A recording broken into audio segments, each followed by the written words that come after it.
is the draft day Browns fans were waiting for. Sonny, I hope you're listening. You run this team. You're the general manager. You can fix it. Hey, Tom. Hey, Sonny. Sonny. Every year, someone comes out of this looking like a donkey. Can you hear me? Yeah. Good, because tomorrow I got a feeling it could be you if you don't make this deal. It's interesting coming into this as a sports movie that sort of shows the behind the scenes. It almost plays like a heist film.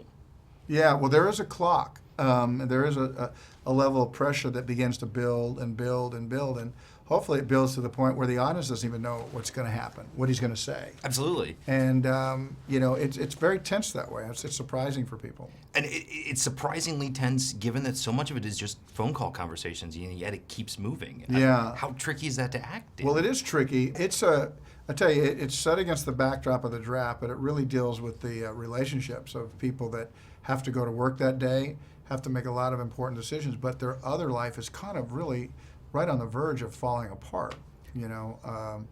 And so it's interesting. It is a relationship movie. I guess start off by telling me how this one started for both of you.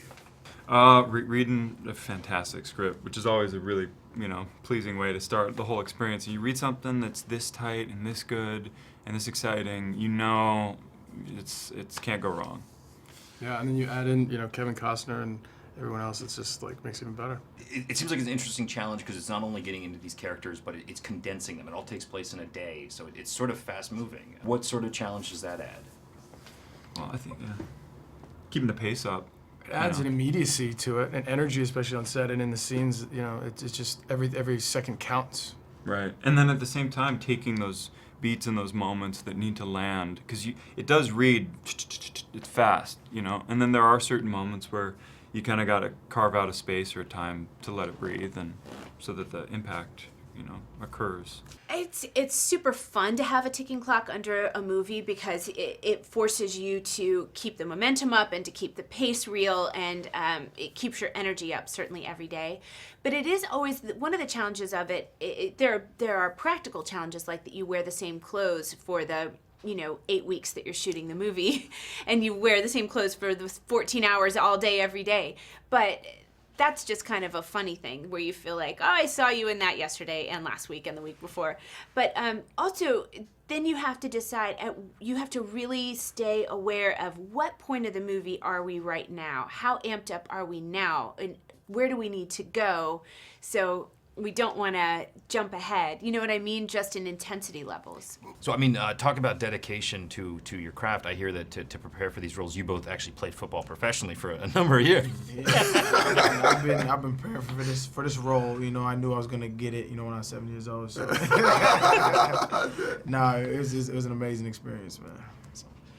Were you the guys that everyone was turning to be like, did we get this right? Well, I know for one, Ivan and I sat down, we had a nice talk just about the ins and outs of my career. And, I think, he talked to a lot of people. And at first, when I read the script at first, there was a lot more comedic elements to it.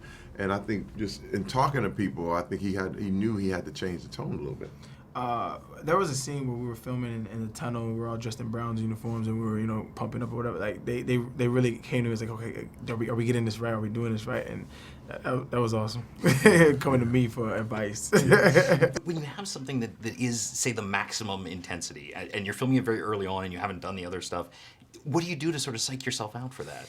It should just be there in the script. I don't think usually if the script is as well written as this one, it doesn't matter. If you plucked that last scene out and shot it first, it's so good and compelling on its own, it doesn't matter. And certainly when we shot the last big scene of this movie, after every take, it was 9 pages of pretty much Kevin talking, and after every take, he got a round of applause from the whole cast, the crew, all the background. We really were watching a tour de force performance, and it could not have been more fun. Can you tell me about getting into these characters? Did you base them on any actual football players that you were looking at? Yeah, I think I watched a lot of footage of guys that had gone through the draft and dropped in the ranks a little bit, and read a few interviews too, just about, actually, the night before I shot my stuff at the draft, they ran a draft special, because we shot live at the draft. So on ESPN they had this draft special, and they interviewed a lot of guys about what it was like to go through that moment and what was going through their head as their number was dropping. So that kind of thing, and then the physical transformation too, which is a big thing. What about you? Oh, I was able to talk to a couple quarterbacks just about not how to play the game, but more about the lifestyle behind the scenes, what it means to travel, and the effects that it has on them, and also the idea that they're reminded daily that they can be replaced very quickly. Is it surreal to be on a film set and feel it's sort of a duplication of what you see in normal life? For me, absolutely. It's just the opportunity to work with the the greats of our generation has not been overlooked in my eyes. Like it's all an honor, and I'm just extremely grateful. Yeah, I mean, it's also when we went into the NFL locker room for the first time as a player, you meet people that you love, that you go, oh my God, that's who, oh my God, I just watched them last week. And then you have to hit them. You know what I mean? So it's the same way on a movie set. You all of a sudden, all these faces and names and people that you admire or whatever, but it's about your performance. You still have to come with it. You can't be all like, you got to come with it. And he did. He was amazing. Arian, I was so proud of him, just the way he handled himself, the way he was ready, he was prepared, and I think he's got a great career ahead of him. It's also, you're somebody that people look at as sort of an icon of sports films. It's very cool to see you doing something that's a very different look at sports. It's more the statistics side. Yeah, and then it ultimately, the decision process comes down to intuitive, about character.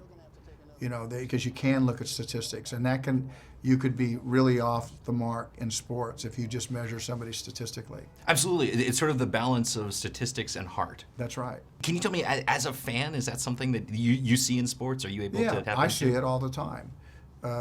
You watch players in certain moments and see what they do, and you measure them. Sometimes not even on the outcome, but you measure what they did. Somebody might look at somebody who misses a shot and go, I don't want him. And then somebody else will go, yeah, but he was the only one that was willing to take the shot. And so you realize that person has athletic courage, understands the moment. And, there were other people that were running away from the ball versus somebody that was running towards it. And yeah, it didn't have a great outcome. So somebody looks at that one way and another person could look at it entirely another way. Bolt Callahan, he's the surefire slam dunk #1 pick. Trade me. I'm going to do what's best for the team. This is the draft analysis we've all been working on for the last 2 months. Just made a trade with the Seahawks. Sonny, that's our future. You sold a cow for magic beans. How does the entire world already know about this, Mom? Because I just tweeted it. You're on Twitter? You're not.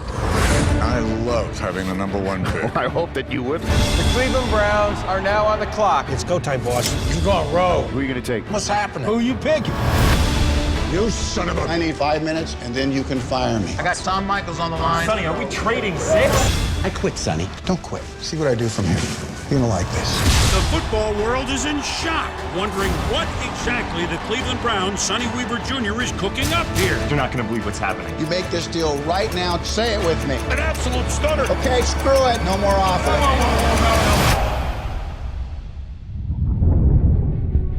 You're out of your mind. Yeah, I am. Haven't I proved that already?